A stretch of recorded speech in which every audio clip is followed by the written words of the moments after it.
आणि तिन्ही पक्ष मिळून सगळ्यात जास्त भ्रष्टाचार करण्यामध्ये एक नंबर कोणाचा लागेल, या चढाओढीमध्ये सरकार असल्यामुळं, आणि मी हे म्हणतो म्हणून नाही, तर नुकतीच नगरपंचायत आणि नगर परिषदांच्या निवडणुका झाल्या.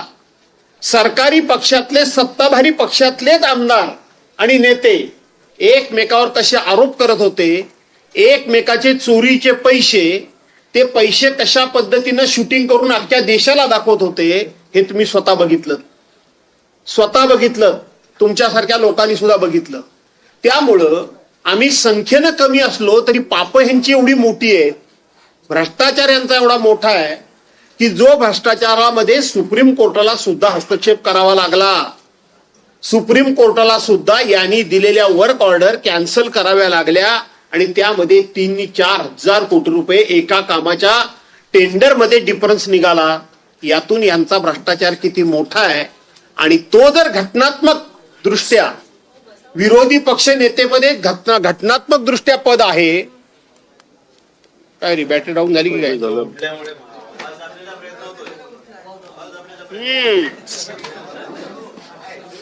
माझा आवाज येतोय का?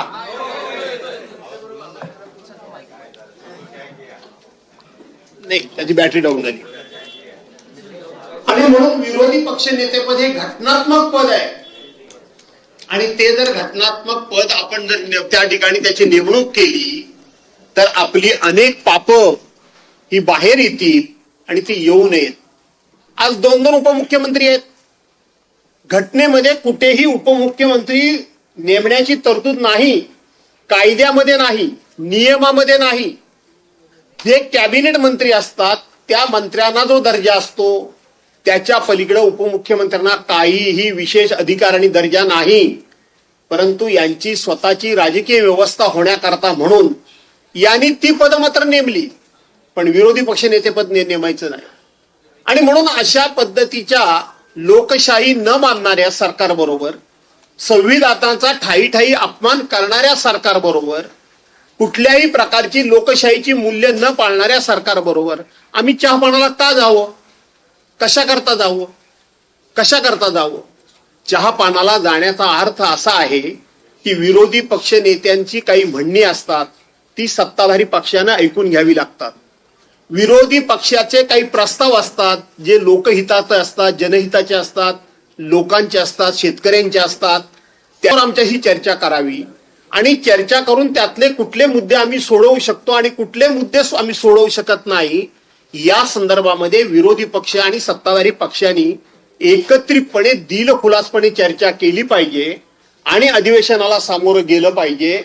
परंतु यांच्याकडे चर्चा करण्याचं सौजन्य नाही. यांच्याकडं विरोधी पक्षाबद्दल त्याचा मान सन्मान राखण्याची सभ्यताच नाही, कारण यांचा लोकशाहीवर विश्वासच नाही. अशा लोकांबरोबर चहापानाला जायचं म्हणजे काय करायचं? आम्ही हातात चहा घ्यायचा, त्यांनी हातात चहा घ्यायचा आणि आमचे फक्त फोटो काढून आम्हीच कसे ह्यांना मिळालेलो आहोत, आम्ही कसे यांच्या बरोबर आहोत, अशा पद्धतीनं आमच्या चांगुलपणाचा गैरफायदा घेऊन आम्हाला राजकीय दृष्ट्या बदनाम करण्याची मोहीम म्हणजे चहापान, असा सत्ताधारी पक्षाचा समज आहे. परंतु आम्हाला तो समज नाही. तर आम्हाला सरकारबरोबर जनतेचे प्रश्न सोडवले पाहिजेत. हे विदर्भामध्ये अधिवेशन आहे, विदर्भाचे प्रश्न प्रामुख्याने घेतले पाहिजेत, विदर्भाला प्रामुख्याने न्याय दिला पाहिजे, हा आमचा आग्रह असणार आहे. तो आग्रह त्यांना ऐकायला वेळच नाहीये त्यांच्याकडे, त्यांना त्याची आवश्यकताच वाटत नाहीये, कारण पाचवी बहुमत भयंकर असल्यामुळं त्यांना कुठल्याही प्रकारची अडचण नाही. आम्ही सांगितलं की यंदा पाऊस पडला, पावसानं संपूर्ण महाराष्ट्रातला शेतकरी उद्ध्वस्त झाला. मग तो कापूसवाला शेतकरी असेल, संत्रा शेतकरी असेल, तो आणखीन ज्वारी बाजरीचा शेतकरी असेल, केळ्याचा शेतकरी असेल, हापूस आंब्याचा असेल, मच्छीमार बांधव असतील, पर्यटन असेल, हे सगळं कोसळून पडलंय. आणि तुम्ही मंत्रिमंडळामध्ये 3,300 कोटीचं काहीतरी पॅकेज जाहीर केलं.